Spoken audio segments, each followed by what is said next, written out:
Okay, guys. So I'm very excited about this message because I'm pretty sure that this is going to be an eye opener for some women out there that they want that perfect relationship and they can't quite figure out how come it's not coming together for them.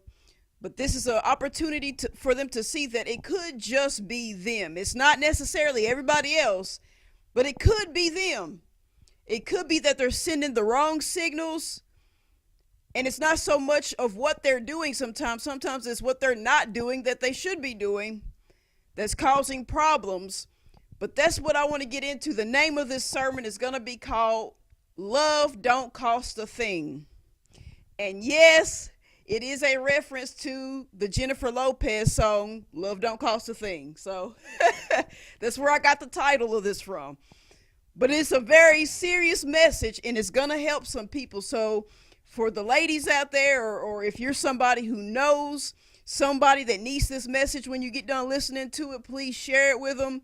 But I encourage the guys to listen to this too, because I'm sure there's going to be some fellas that when they hear this, they're gonna be nodding their head, talking about some, yup, that's true, that's right. I tried to tell her, I tried to show her that.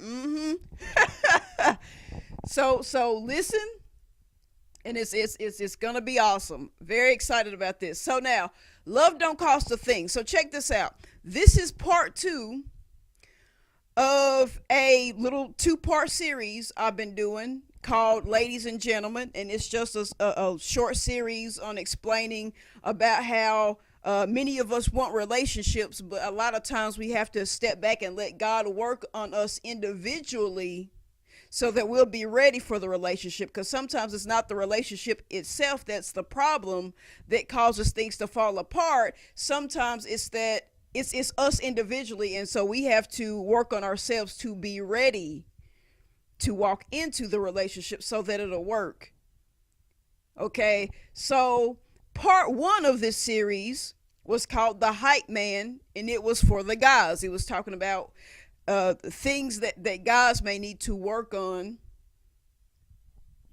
for the relationship, but it was things that they need to work on in themselves, for themselves, or rather let God work on them so that they can receive healing from things of the past so that they can have healthier relationships in the future. But this right here is for the women. Love don't cost a thing. So let me just jump right into this.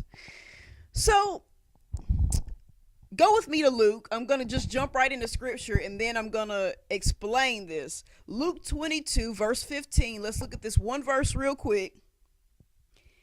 It says this, and this is Jesus speaking. He's sitting with his disciples having this Passover meal, and look at what it says. And he said unto them, with desire I have desired to eat this Passover with you before I suffer. Now, I've read this plenty of times before, but this time this really stuck out to me. It just jumped out at me. And I never really thought about this before, but when I did, it just tripped me out. And I had to read it and reread it and reread it again. And I was like, what the heck is going on here? He says, with desire, I have desired to eat with you. Y'all caught that, right? I have desired, or with desire, I have desired. And I was like, what? Like it totally threw me for a loop. I was like, with desire, I have desired to eat with you.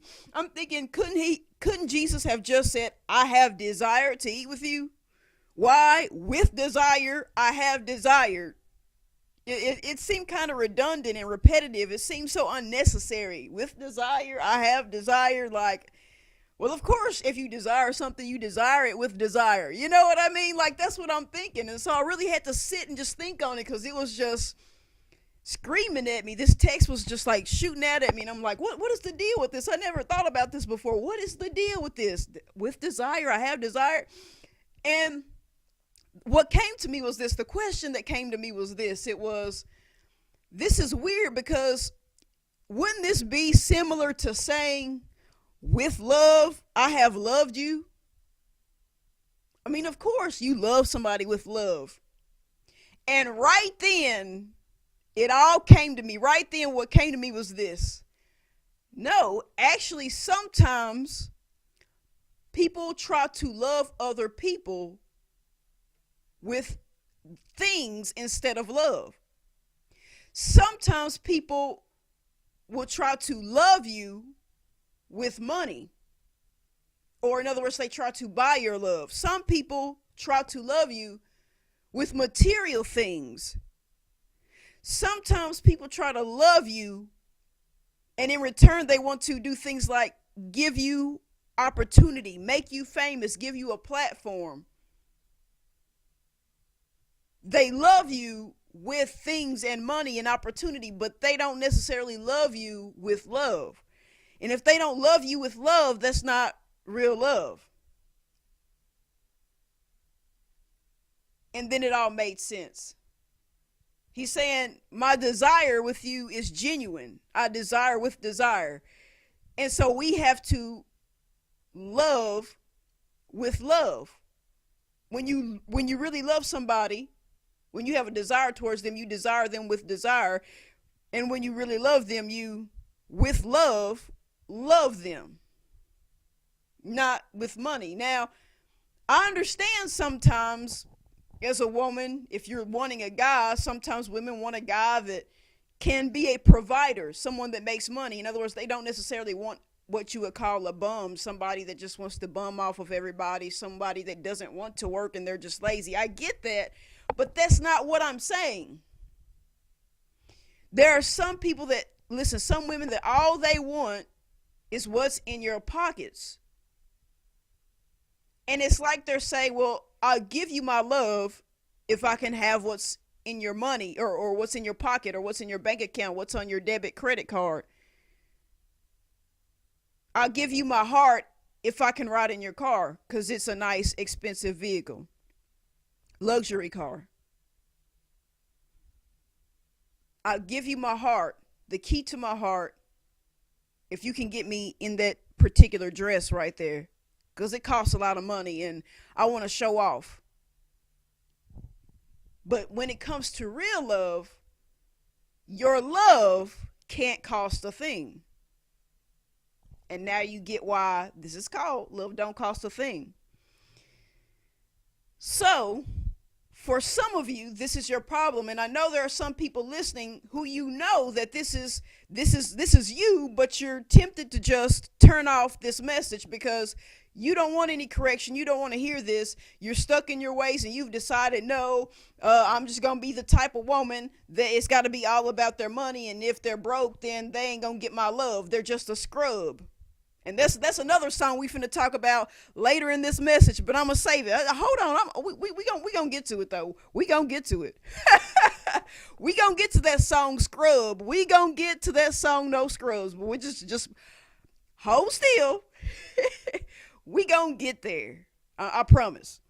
Because we gonna talk about that one too. And I got another song we gonna talk on too. But just hold on. We gonna get to all them R&B songs. Hold on. So, my love don't cost a thing. That's the mindset you need to have. Go with me to Ruth, the book of Ruth. A lot of people, a lot of women, they go on and on and on and say stuff like, God, where is my Boaz? God, where is my Boaz? You know, y'all probably heard women say that. And it's a reference to this story in the book of Ruth. And that's what we're going to get into. Because it has to do with a guy named Boaz who was wealthy. And a lot of people want that man that they want to come in and swoop in and just take care of them and fix the problems. Look at this, Ruth 2, verse 2. It says, and Ruth the Moabitess said unto Naomi, let me now go to the field and glean ears of corn after him in whose sight I shall find grace. And she said unto her, go, my daughter. And she went and came and gleaned in the field after the reapers, and her hap was to light on a part of the field belonging unto Boaz, which was of the kindred of Elimelech. And behold, Boaz came from Bethlehem and said unto the reapers, the Lord be with you. And they answered him, the Lord bless thee. Then said Boaz unto his servant that was set over the reapers, whose damsel is this? And the servant that was set over the reapers answered and said, it is the Moabitish damsel that came back with Naomi out of the country of Moab. And she said, I pray you, let me glean and gather after the reapers among the sheaves. So she came and hath continued even from the morning until now, that she tarried a little in the house. Then said Boaz unto Ruth, hearest thou not, my daughter? Go not to glean in another field, neither go from hence, but abide here fast by my maidens. Let thine eyes be on the field that they do reap, and go thou after them. Have I not charged the young men that they shall not touch thee? And when thou art athirst, go unto the vessels, and drink of that which the young men have drawn. Then she fell on her face, and bowed herself to the ground, and said unto him, Why have I found grace in thine eyes, that thou shouldest take knowledge of me, seeing I am a stranger? And Boaz answered and said unto her, It hath fully been showed me all that thou hast done unto thy mother-in-law since the death of thine husband. And now thou hast left thy father and thy mother and the land of the nativity, and art come unto a people which thou knowest not heretofore. The Lord recompense thy work, and after a full reward be given thee of the Lord God of Israel, under whose wings thou art come to trust.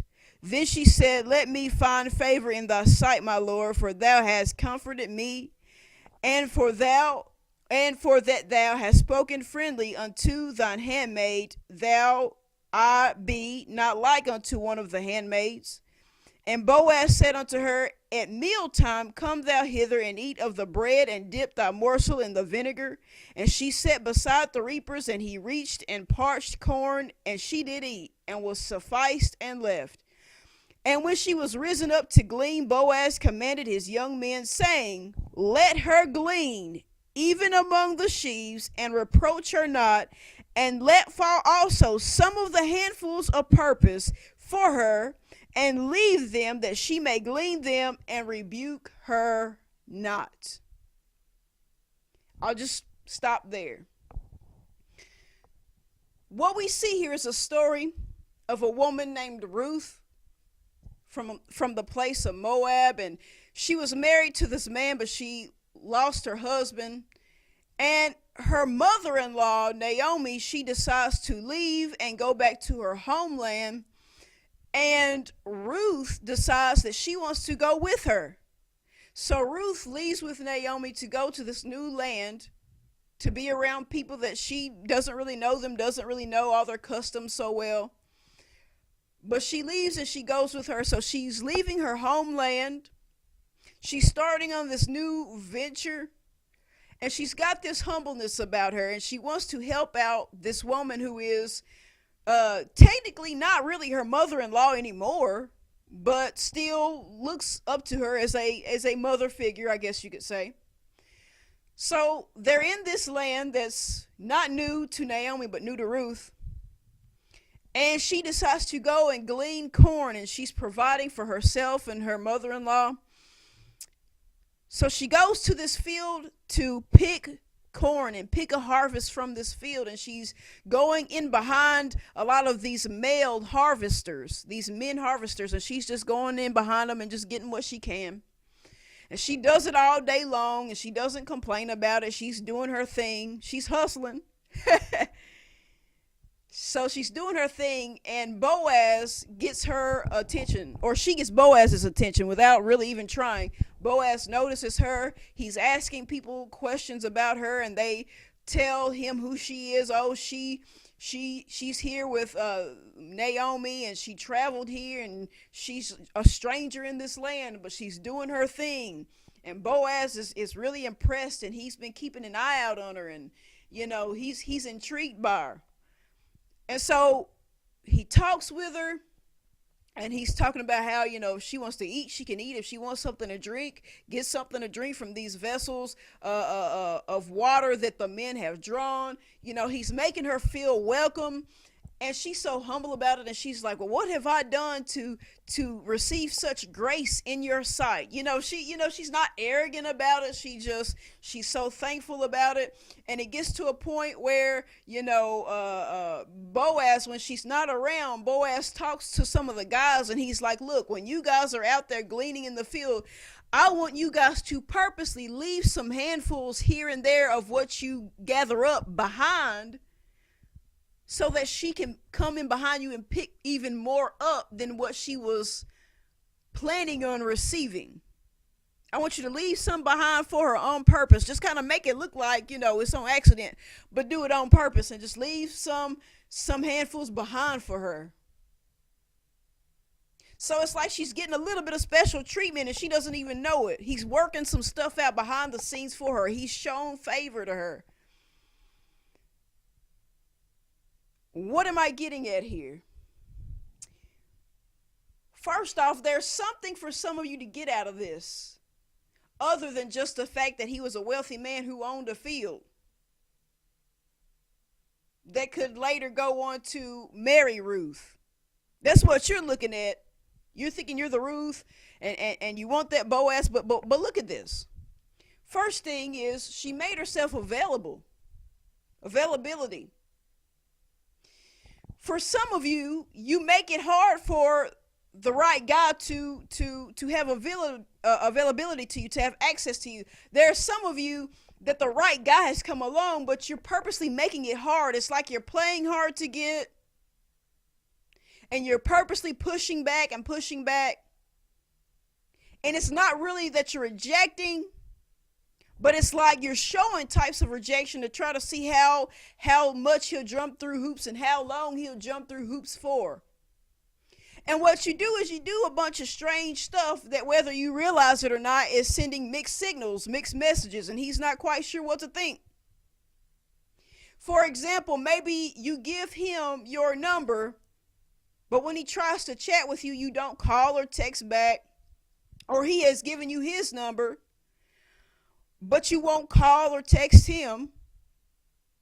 And then what you do is you set it up to where you have this mindset of, well, if we start talking, I don't want people knowing that we're talking yet, until I see if a relationship can happen, which is understandable.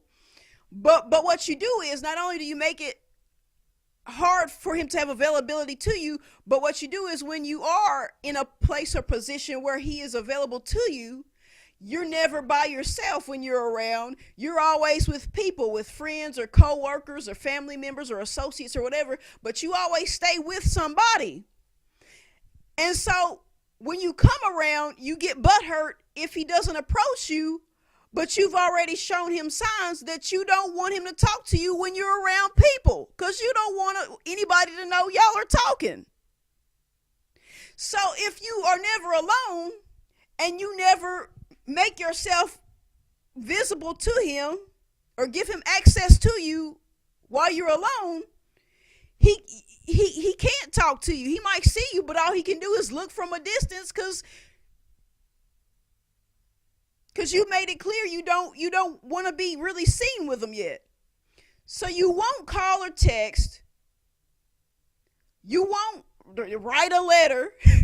I know that's old school, but you know what I mean. You ain't gonna hit him up on Messenger, but he can't talk to you in public. But you're still sitting back wondering, well, what is he gonna do next? What is he gonna do next? Why doesn't he try to approach me? Why doesn't he try to talk to me? Why this? Why that? And then you get over dramatic and you start losing hope. Oh, well, maybe he's not the one. Are you kidding? So so not only are you making it hard for him to have that access to you, that availability, but like I said, you're sending him these mixed signals, and he's trying to figure out, well, what's the deal? But she, in this story, the thing about Ruth was she made herself available. She was in his field, and she wasn't trying to surround herself with people. She was by herself gleaning. The next thing was, you see that she does not have this self-entitled, demanding attitude. That's the second thing you need to see. She's not self-entitled and demanding.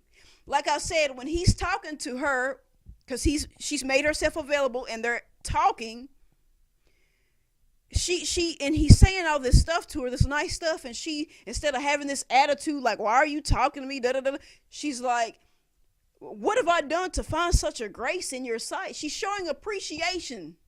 She's showing gratefulness. She's not rude and acting stuck up and, having this attitude of, my ex did me like this and my ex said that to me, so I don't know about you. She's not taking out her past on him. She's listening and basically saying thank you. This is so kind of you. You know what I mean? The reason why she's finding grace and more grace is because she's being gracious. Oh boy. Okay. So there's something else. She doesn't have this demanding, you gonna do this my way and I'm gonna make you jump through hoops attitude if you want to talk to me type attitude. And let me say this. Even if he is somebody, this Boaz is not somebody who's known for having a lot of money, you shouldn't treat him like a scrub. And this is what I'm fixing to get to. Back in the day, there was that song, No Scrubs by TLC. And it was like, no, I don't want no scrub. A scrub is a guy that can't get no love from me. Sitting on the passenger side of his best friend ride, trying to holler at me. Y'all remember that song? And all she was talking about, or all they were talking about, because it was 3 members in the group, they were talking about not getting with a guy if he don't have enough money and can't do this and can't do that, right? It was all about, it was just materialistic. If you get right down to it, they didn't seem to be concerned with how the guy was going to treat them. It was about everything else but actual real love, if you really want to be honest. But it was everybody's jam. Something that was funny. Y'all should check this out. If you don't want to hear some cussing, then don't investigate it. But there's this comedian, Adele Givens. Years ago, she did this comedy show called The Queens of Comedy. And she was one of the women comedians that did a stand-up set for this show. And she was joking about different things. And one of the things that she talked about was that song. And she was talking about how when the song came out, a lot of women were treating it like it was some type of national anthem. And she was saying, what would happen was a lot of good guys would approach women and the women would have an attitude and be like, no, I don't want your number, right? Because that's how the song went. She was like, y'all put your hand up in the dude's face and be like, no, I don't want your number.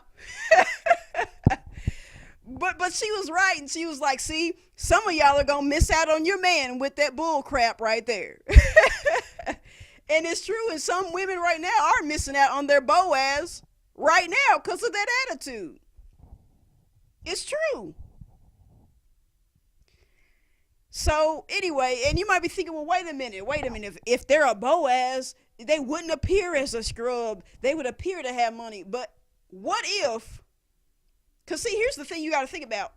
If this is somebody that's God sent, what if it's really a test to see where your heart is? Because what if the promotion that God has for that guy that's going to have him rolling in the dough is around the corner? Oh, goodness. But see, you didn't think about it that way, and you're not going to think about it that way because you're worried about somebody's pockets. But what if you would just be patient, kind of like how you want the guys to be patient and wait around on you? If you would be patient and wait to see if he makes something of himself or if God makes something of him.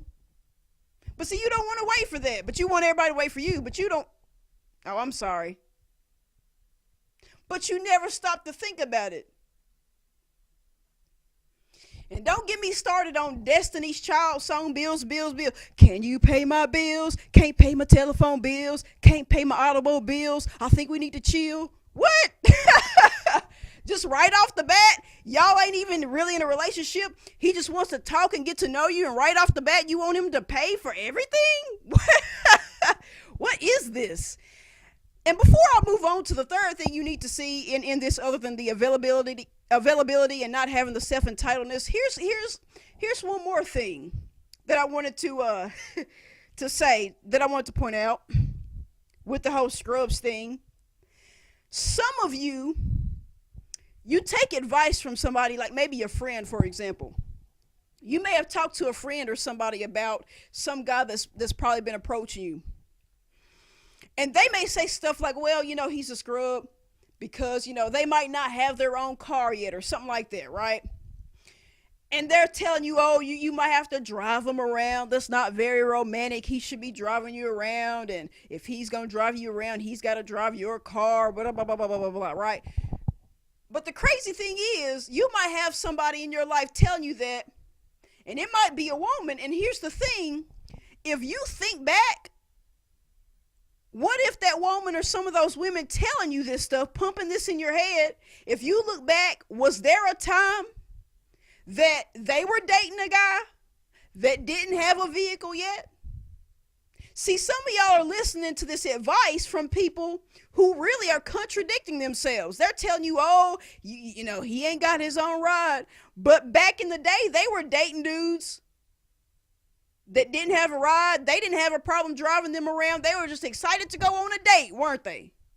And some of them, if you think about it, some of them right now, they might be driving their boo around. And some of them who they're with, they do finally have a car, but you never see their boo driving their car. You always see the two of them together in her car. And sometimes, even till this day, she's still the one driving. Every time you see the two of them together, they're in her car. And a lot of times, she's the one that's driving him around. Not that he can't drive, not that he doesn't have a car. She just likes driving him around. But she's going to tell you, no, you better not do that because you're going to be having to drive him. What? So why the double standards? Why the double standards? And here's another double standard. You're putting somebody on hold, right? Now watch this. Here's a question. While you got this guy on hold, confused, trying to figure out what to do next to get your attention, are you seeing other people? Are you messing around with other people? So why is it that he has to show loyalty by not messing around, but you can go and see other people in secret?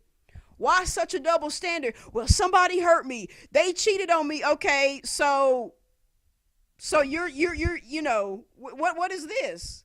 Does it make it okay for you to like go and be a hoe now while somebody's waiting on you? See, I'm getting down to some stuff for somebody in this message. I'm getting down to some stuff for some people in this message.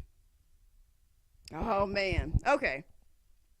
Third thing you should see out of this story is the fact that if you think about it, you could almost look at her as a bit of a helper. And this is what I mean.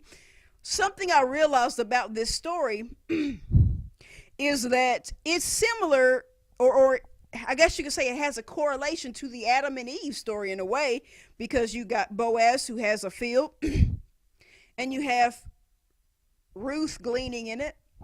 And then in the Adam and Eve story, you've got Adam who is given a garden to tend to. And then here comes Eve, who's supposed to be his helper, his helpmate to help tend to this garden. So what am I saying? You should have a helper mentality. I mean, yeah, Ruth was not necessarily helping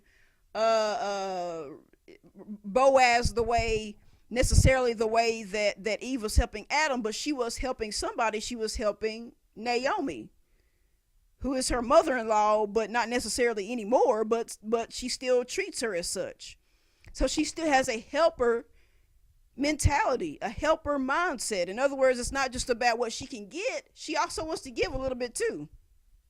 But because she was willing to give a little bit, if you finish the story out, you see she gained so much. She gained so much. If you could show that you could give a little, be a giver, just a little bit, just help somebody out just a little bit. Sometimes you're not the one in the spotlight. Sometimes it's not about you. Sometimes you help somebody else out. Sometimes that little bit can go a long way. That little bit can go a long way. And you never know who's watching you. And if the right people see you at the right time, the right person notices something, it could change something instantly in your life. Just something to consider. So with that said, go with me to Esther. You might be thinking, well, okay, I get what you're saying. Love don't cost a thing. But what if I want to be a Ruth? What if I want to marry into somebody that's rich? Listen, there's nothing wrong with somebody spending their all to be with you or to marry you, but it's just that it's not a bad idea to show somebody first that their riches is not what it's about. Them spending a lot on you can come, but it should come after the fact. Okay. Anyway, Esther. Moving on to the book of Esther, reading a few sections here. Esther chapter 1. Starting at verse 10, it says this. On the 7th day, when the heart of the king was merry with wine, he commanded Mehuman, Biztha, Harbona, Bigtha, and Abagtha. Ooh, I'd hate to have some of these names. But anyway, Bigtha. What is this madness? Anyway, Zether. Okay, that one's kind of cool. Reminds me of Xenon, Girl of the 21st Century, that Disney movie. That was a good movie. But anyway. And Carcass, not a good name.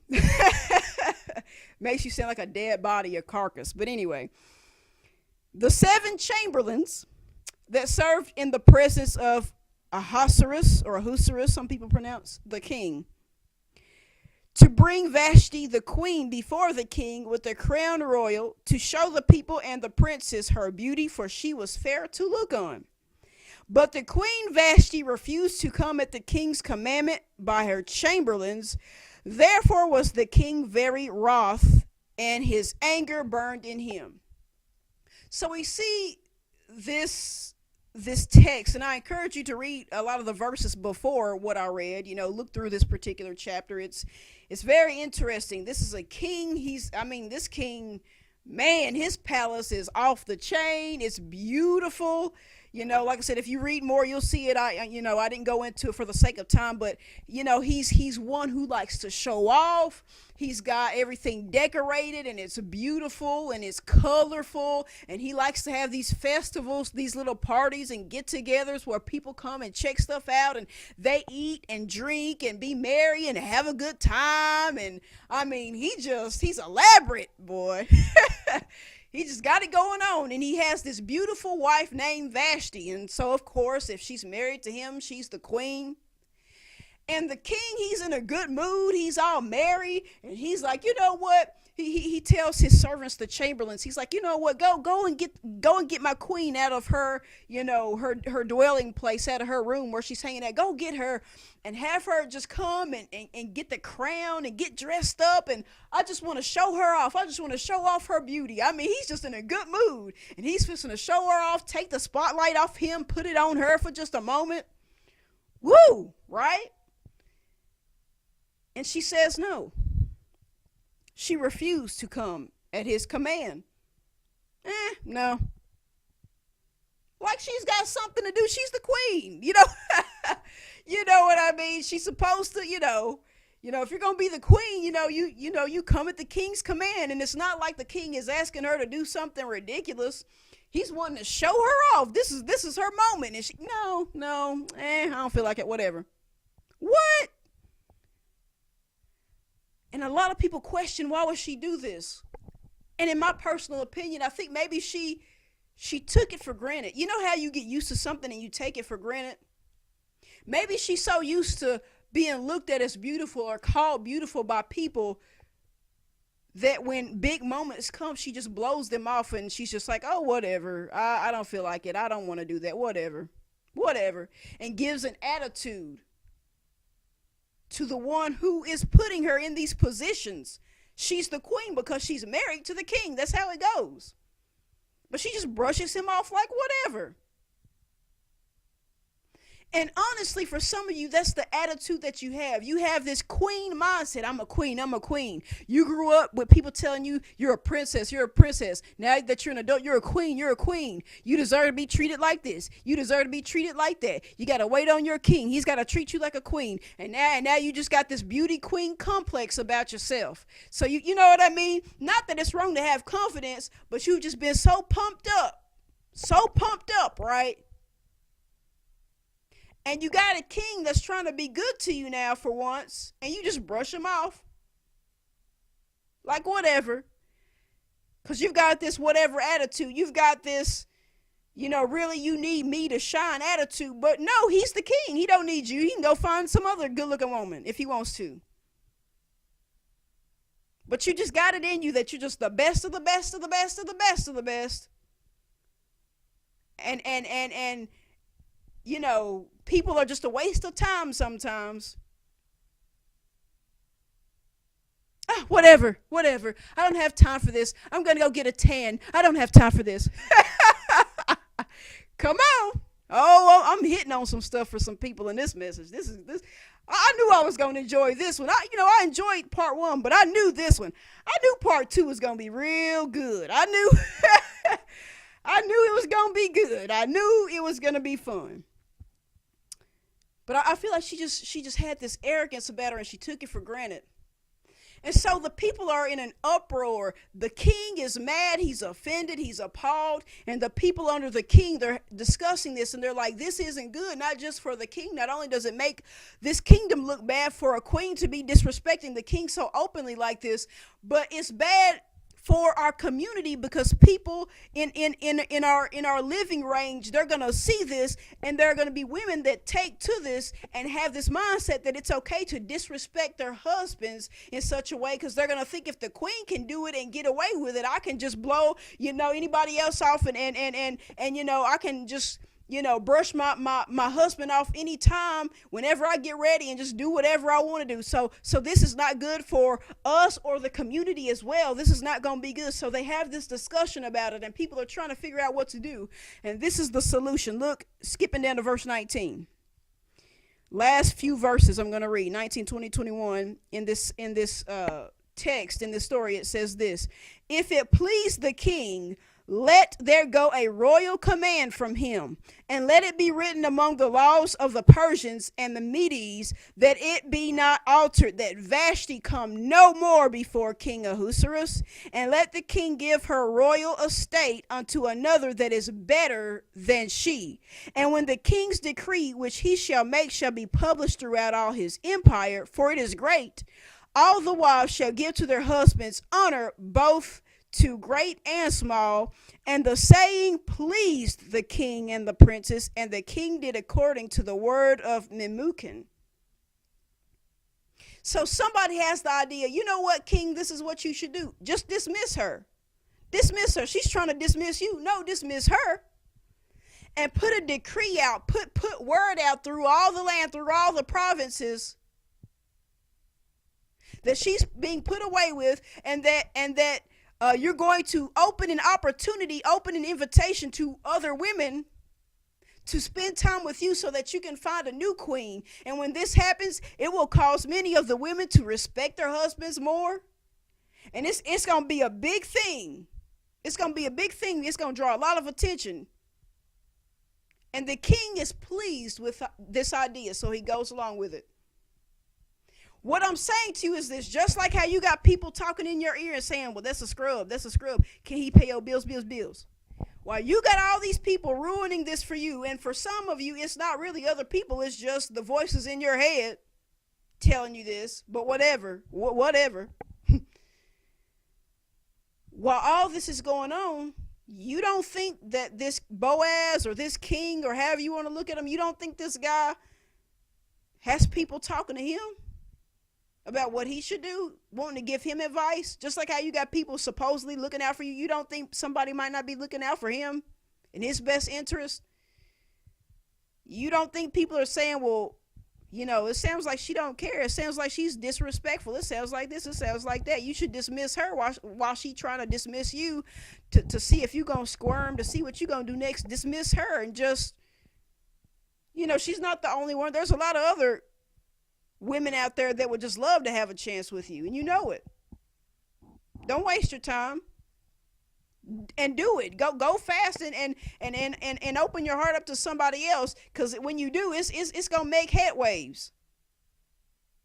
It's gonna draw attention. It's gonna blow people's minds that you just moved on from her. They're gonna be like, what? He moved on from Vashti? What? She must not be all that after all. And then people gonna be looking at her different.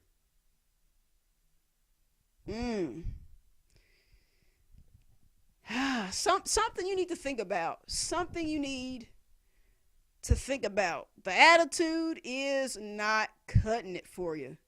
And finally, last place I'm going to take you to and wrap this up is James chapter 5, verse 12. And this is it. It says, but above all things, my brethren, swear not, neither by heaven, neither by the earth, neither by any other oath. Listen to this. But let your yea be yea, and your nay be nay, lest ye fall into condemnation. Let your yea be yea, and your nay be nay. What does that mean? Let your yes be yes, and your no me no. Mean what you say what you mean. In other words, instead of keeping the right guy on the back burner, guessing and waiting, just give a yes or a no. See, sometimes people do this thing where they string you along and then they just disappear. But they don't actually give a yes or a no. And so since they didn't give a yes or a no at the most strange times, they come back. They come around for a while, and then they do this again. And then they come back around after so many weeks, and then they disappear again. Because they messing around with somebody. They're checking out other options. And then after a few months, they come back around and they talk to you for about a week, and then they do this. They leave again. Why? Why do they get away with doing that? Why? Simple. Because they didn't give you a yes or a no.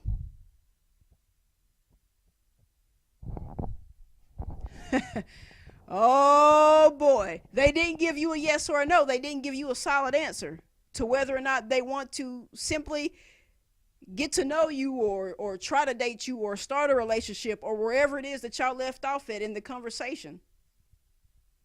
They didn't give a solid yes or no, so they leave themselves open to just doing whatever, whenever. And you're just stuck there trying to figure out what's going on.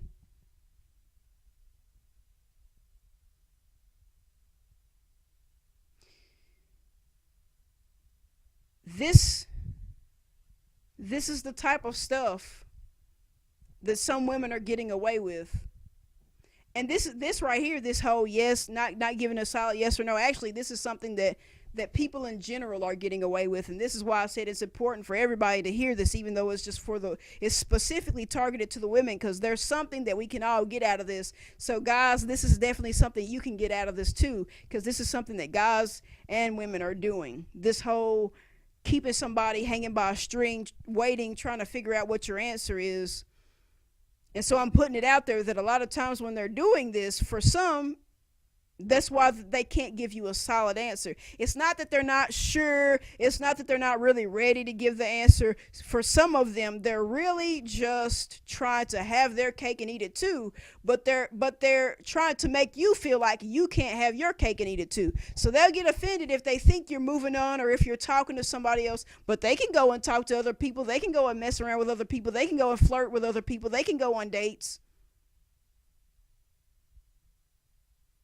And come talk to you whenever they're feeling down so that they can feel good again. They use you as their pillow, and then they move on again for a while.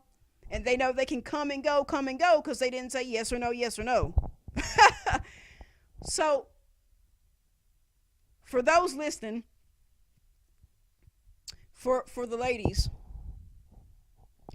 I hope this message has been an eye-opener to you about not only some of the things you may be going about wrong that's keeping you from having a good relationship, but just things that you should work on in yourself, not just for your relationship, but even just for yourself. It's something to better yourself. You know, a lot of you do the things you do because you've been hurt, and you have this mindset of, well, I've been hurt before, so now with whoever pursues me, I got to put them through the ringer. And you talk bad about how guys are or how bad guys have done you, but you do things now that the guys do. They used to not give you solid yes or no's. Now you do other people that way. So you're complaining about what they do, but now you're doing the same type of stuff. So why complain anymore if you're just going to do the same thing? You're no different than they are. And I'll end by saying this. There are some of you ladies who you've gone after breakup after breakup after breakup. You get engaged, then you're unengaged, engaged to somebody else, unengaged, engaged to somebody else, unengaged, married, divorced, married, divorced, married, divorced. And you keep seeing these patterns, these cycles. And that the reason why people go through cycles is different for different people, different reasons for different people. But for some of you, the reason why is because you get with guys for the wrong reason. Your love does cost something. And what you do is you get with guys for their money and for what they have. And you use the fact that maybe you didn't have as much growing up as an excuse as to why you do this. And so what happens, check this out. What happens is you get with some guys who they know this. You may not have told them, but they see this in you. And so what it is they have this mindset of, I can treat you any kind of way because you're not going to leave me, chances are, because you want what I have. It's not that you love me. You want what I got, so I can just do whatever. So what they do is they act real sweet, and then when they get you where they want you, they get you locked down, they cheat, or they beat on you, or they do all kinds of crazy stuff. And you wonder why, and then you leave them and you get with somebody else and the same thing happens, and then you leave them and then you get with and you wonder why, but that's why. They feel like they can treat you any kind of way because you're with them for any kind of reason. They know, listen, they may not say it, but they know in themselves that you're not truly fully with them because of who they are, but that you're using them. So they look at it as, well, I'm going to use you too. But just like how you're not going to be honest and say you're using me, I'm not going to be honest and say I'm using you. So we're going to use each other. So you're going to use me for my money and I'm going to use you for sex, but I'm also going to sleep with other women. You're going to use me for my material possessions and I'm going to beat you and use you as my punching bag to take my anger out on. Now you see why some of you keep going through that. That's why. So while you're setting it up to where your love does cost a thing, you make it harder on yourself in the long run. And then the ones who would be best for you, the ones that would be the best for you, it doesn't work out because of the fact that your love costs something. Your love is too expensive, rather. Your love is too expensive. I'm not saying your love has to be easy. I'm not saying you have to be easy. Just because you don't make people pay this huge price to get with you doesn't make you easy. That's not what it means. Where's your self-confidence? Where's your confidence enough in yourself that you see what's best for you without worrying about the labels that people are going to put on you? So what if you used to be a hoe back in high school? So what if you made some mistakes in the past? So what if at one time you were easy? That doesn't mean you're easy now because you don't make people just jump through hoops and feel like less than to have a chance with you. This is a moment for some of you to realize it's time to start praying, to start seeking God for healing in some of these areas of insecurity that's keeping you from getting with the right one, because you've got it in your head that your love has to be so expensive. You've got to have the mindset that, baby, my love don't cost a thing. I'm more concerned about whether or not you treat me right and whether or not you can do the things for me that money sometimes can't buy. That's what that Jennifer Lopez song said, and I suggest some of you check it out while y'all listening to Bills, Bills, Bills, and I Don't Want No Scrub. You need to be listening to that song, My Love Don't Cost a Thing. All right? So I hope this was helpful, and I'm going to pray us out of here. Heavenly Father, I thank you for another time to minister another message. Lord, I love you. I thank you. I'm grateful for this word.